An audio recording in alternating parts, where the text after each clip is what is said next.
We're back now with the panel.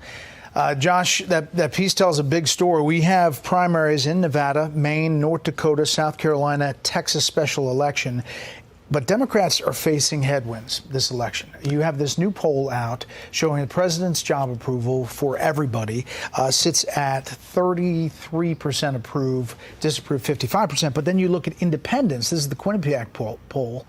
25% approval for President Biden. That is not just a headwind, that's a gust. These are red wave numbers, and any Democrat in a swing district, a swing state like Nevada, has got to be watching their back. And look, if I had a whiteboard here, I'd say Nevada is going to be the big bellwether in November. You've got a Senate race, a governor's race, 3 of the 4 Democratic members of Congress in tough races that we heard on the segment by Ayesha. It could be a sweep for Republicans in a state they haven't won, at least at the presidential level, since 2004. So there's a lot of headwinds the Democratic Party is facing. The economy is the biggest issue. A lot of Nevadans having trouble making ends meet. Since the whiteboard was mentioned, you get a rebuttal. No rebuttal. There's a reason why the number's 33, and it goes back to something that Senator Coons said when he said this inflation is all on Putin. Inflation was running at 1.4% in January of 2021. It was running at 7.871% in February.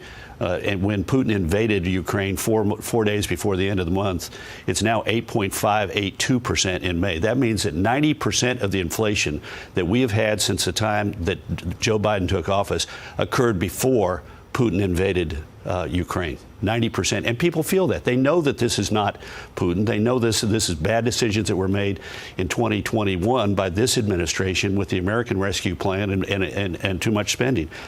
May I quote my favorite current Democrat economist? Quote, over the last 75 years, every time inflation has exceeded 4% and unemployment has been below 5%, the U.S. economy has gone into recession within 2 years. Today, inflation is north of 6% when he wrote it. It's now north of 8.5%, and unemployment is south of 4%.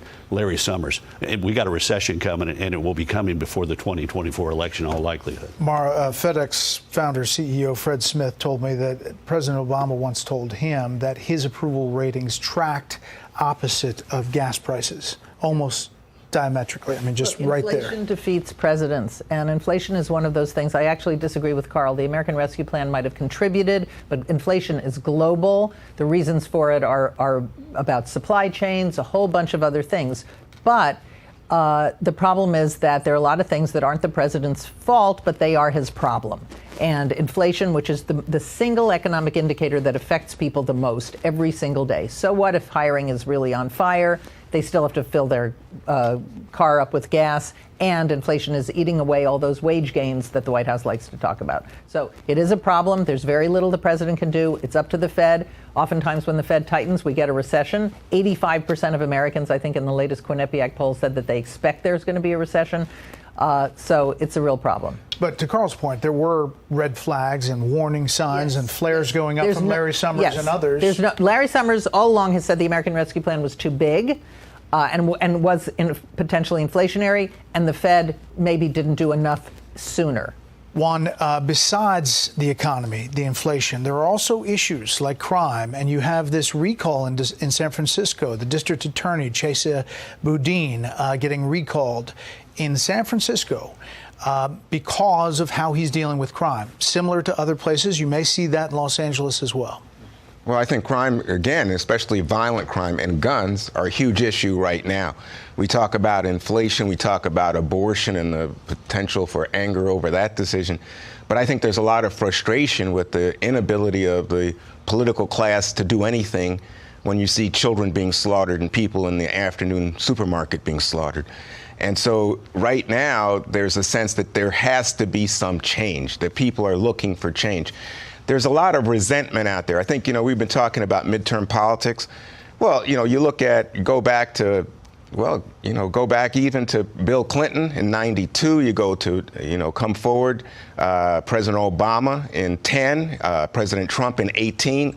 All of them lost big in midterms. That's the historical model.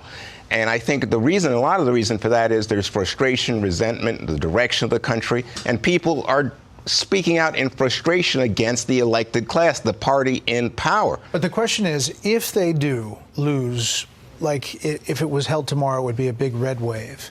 Would they do like Bill Clinton did in '94 and change and kind of use some Republican policies to their own? Do you see that, or do you still see progressives running the Democratic Party? I think progressives right now are at the energy, but let me just say, Joe Biden's a moderate, and he's the head of the party for now. Even the people may have skepticism about his future. He's the head of the party, and he models sort of reasonableness, decency, empathy. And I think that that's the drive. But people on the Democratic side oftentimes want him to be more aggressive because they see the Republicans as the aggressors, and Biden is not fighting back, saying that Mitch McConnell's his buddy. I see a "we'll see" look on your face. No, the look is he's claimed to be a moderate, but he's not governed as one, and he's not going to change after this election. No ifs, ands, or buts. He's going to stay stuck where he is, which is unfortunate for him and unfortunate for the country. Panel, thank you very much. We'll see you next Sunday. Up next, a final word on the week ahead and a special debate I'm moderating tomorrow between two of the nation's most well-known senators.